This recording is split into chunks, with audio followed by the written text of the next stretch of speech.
देवादि देव महादेव गुरु के चरण में कोटि कोटि प्रणाम करता हूँ। हमार प्रणाम के स्वीकार करी। माँ भगवती गौरी पुत्र गणेश के चरण में कोटि कोटि प्रणाम करता हूँ। धरती पर बैठल धरती माता के चरण में प्रणाम करता हूँ। हमार प्रणाम के स्वीकार करी। साहब दीदी के चरण में कोटि कोटि प्रणाम करता हूँ। जहाँ तक हमारा आवाज़ जाता हम सब गुरु भाई बहना के चरण में प्रणाम करता हूँ।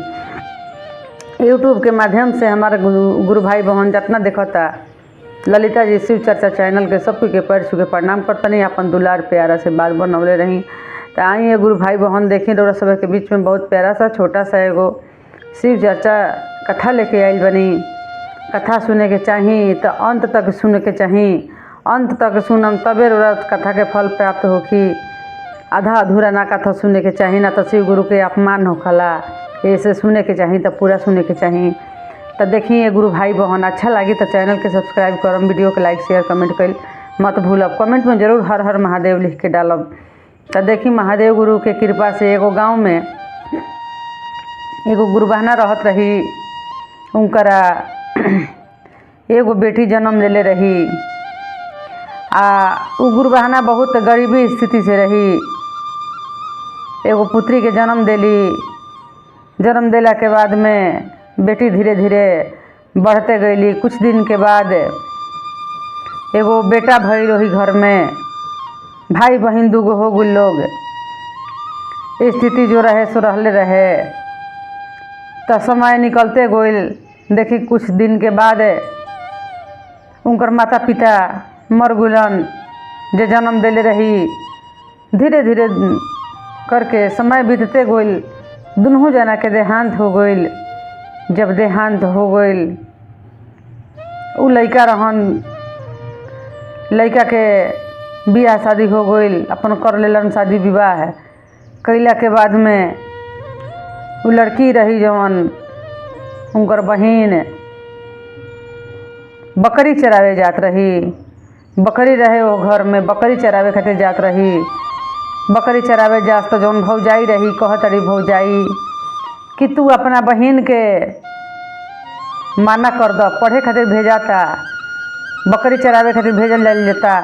पता ना कहाँ चल तारी, कहाँ से आओ तारी, कब लौट तारी, कुछ पता नहीं के चलत। उ तो जात रही शिव चर्चा में। शिव चर्चा में जा तो सब गुरु बहना लोग से कहस कि ये गुरु बहन हमरो के ज्ञान दे दी। शिव गुरु के 3 सूत्र के पालन कैसे कइल जाला हमरा के समझा दी जा। लेकिन गुरु बहना लोग कहस जा कि तू अभी नादान बाड़ू, कैसे शिव चर्चा के 3 सूत्र के ज्ञान लेबू, तारा अभी ना मिली।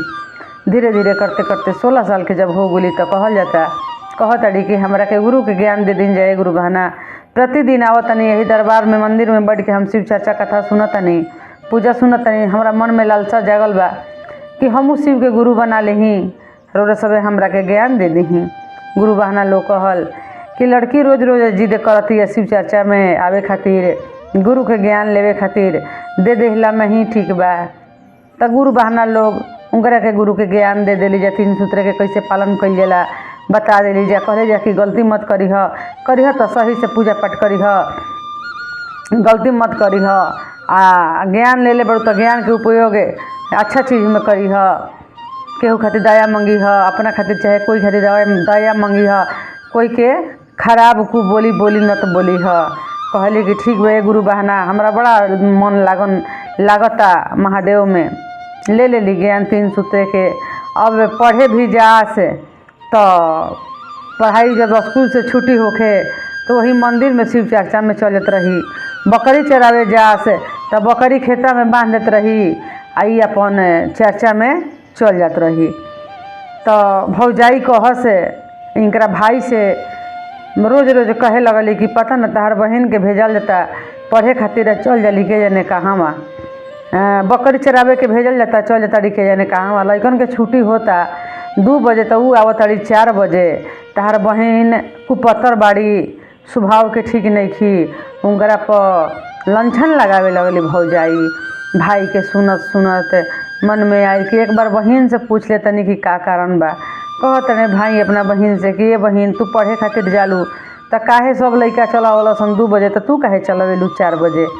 तो ये भैया हम 2 घंटा शिव चर्चा में जाके बैठीला। 2 घंटा हम जाके शिव चर्चा में बैठीला। हम गुरु के ज्ञान ले बनी। एह के चलते हम शिव चर्चा में जाके बैठिला। तब बकरी चरावे जालू तो बकरी लागे ना रहेलू, तू कहाँ रहेलू। आ तो हम शिव चर्चा में भैया गांव के एगो मंदिर बड़ुए शिव गुरु के, वही मंदिर में शिव चर्चा होखला, वही में हम रहिला, वही में बैठ के कथा सुनीना, पूजा करीना, भजन सुनीना, भजन करीना। ए भैया कहलन कि ठीक बा।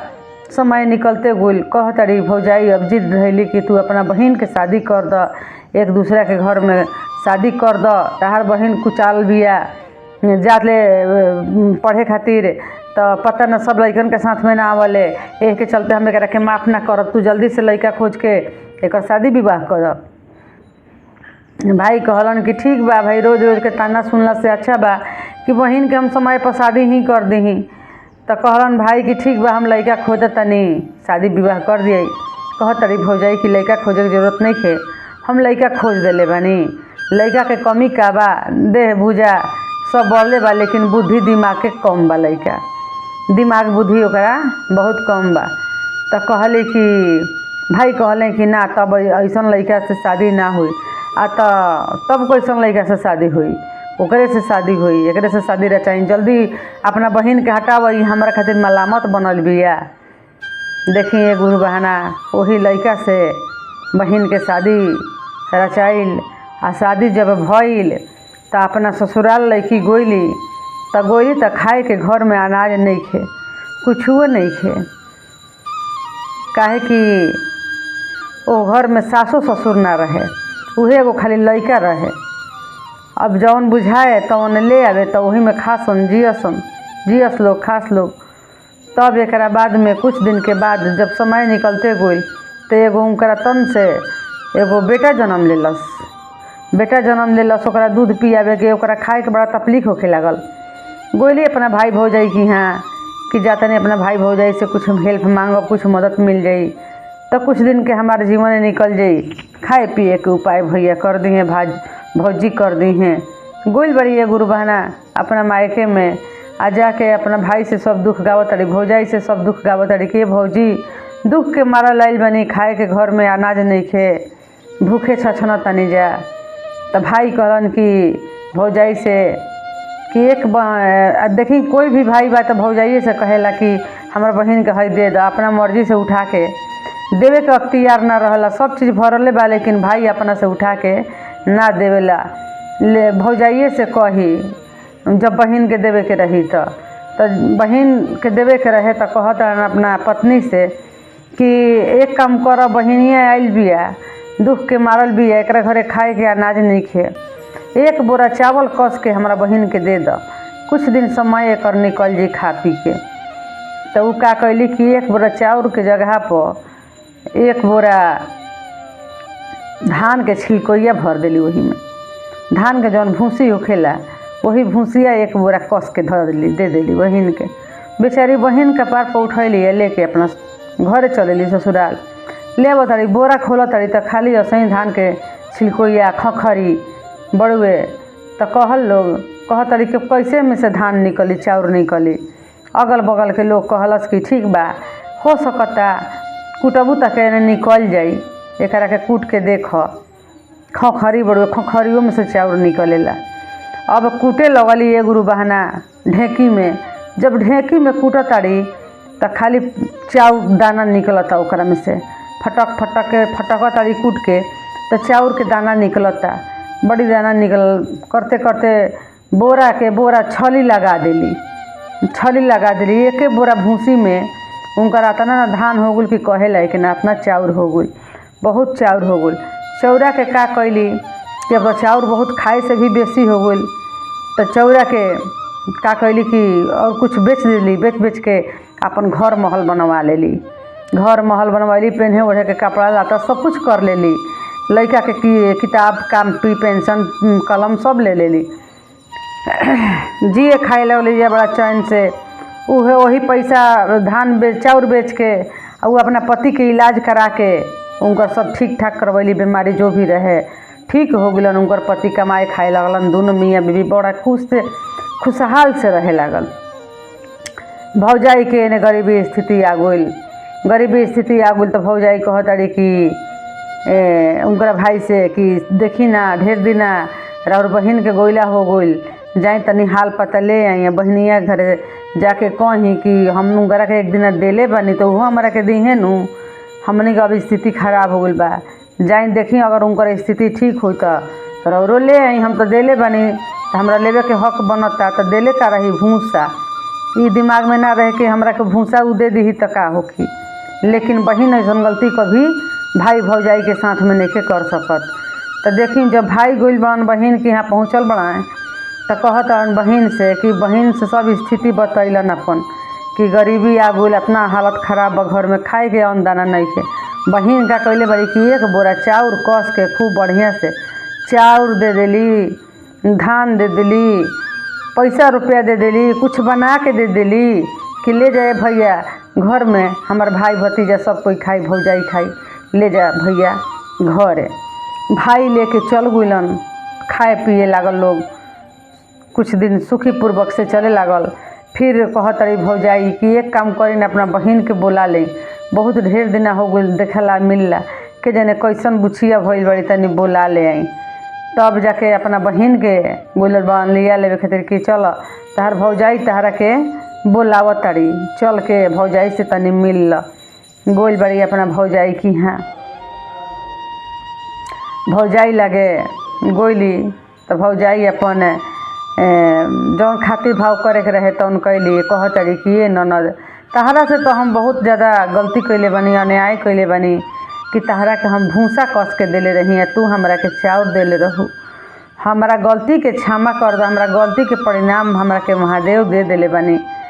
तो कहली कि ए भौजाई तू तो सब कुछ जौन कैलू तौन ठीके कैलू, कैसन हमरा के खोज के बियाह कैलू, ना बुद्धि के ना लूर लक्षण के, लेकिन वो सब ठीक हो गई महादेव के कृपा से। देखो हम शिव शिष्या हैं, 12 साल की उम्र से शिव के गुरु बनैनी, मंदिर में जात रही, शिव चर्चा करत रही, लेकिन तहरा मन में पाप रहे कि हम कहाँ जाता नहीं। गलत भावना ना सोचे के चाहिए, तू गलत सारा चीज़ तू गलत सोचत रहू, यही के चलते आज ऐसा दिन दशा तहरा हो गइल। अच्छा विचार रख, तू अच्छा विचार रखबू तो कबो केहू कुछ नहीं के बिगाड़ सकते, लेकिन तहरा में अच्छा विचार है ना रहे। ननद के ध के लगली रोवे माफ़ी मांगे कि हमरा के माफ़ कर दे, तू तो सत्याता सत्य बाड़ू, आ हम तहरा पर आरोप लगैनी, लक्षण लगैनी, कैसन से तहरा के बियाह करवा देनी। तहरा के तोहर दिन अधीन रहे तो हम तहरा के धान के भूसा दे देले रही, कस के खखरी दे देले रही, आ तू हमारा बाल बच्चा के खाए पिए खातिर अन्न धन सब कुछ देलू। तो तहरा के हम कैसे हम भुलाइब, तू हमरा के माफ़ कर द। ननद सब गलती के माफ़ कर देली, कहली कि भौजी जहिया दुख रहे तहिया दुख रहे, आज ऐसा तू के ना कैल रहतू तो हमार दिन ना फेरित। देखा हमार जरा से शादी भइल बा उहो ठीक हो गई बने, ठीक बनन, काम करे जालन कमालन, हमहू ठीक बनी। तो ए भौजी केहू के हीन नज़र से ना ताके के चाही। तो देखिए गुरु भाई बहना, जब तक भगवान ना केहू के बिगड़िहन तो आदमी नहीं के बिगाड़ सकत। ऐसे केहू के कभी गलत बोली ना बोली, केहू के कु बोली न तो बोली, सब कोई पर भगवान दया करेलन। आ केहू के हीन नज़र से मत ताकी, काहे कि भगवान के तकला में सब आदमी के तकला में नहीं खे। कहल जाला कि आदमी के बोली में आवाज़ रहेला, लेकिन भगवान के बोली में आवाज़ ना रहेला, ताकत रहेला। ताकत के साथ महादेव दया करीला, आ जरा पर दया हो जाई ओकरा के कहे के नहीं कोई जीवन धान हो जाई। हरे तो इतने कह के अपना कथा के समाप्त करो तनी। हर हर महादेव।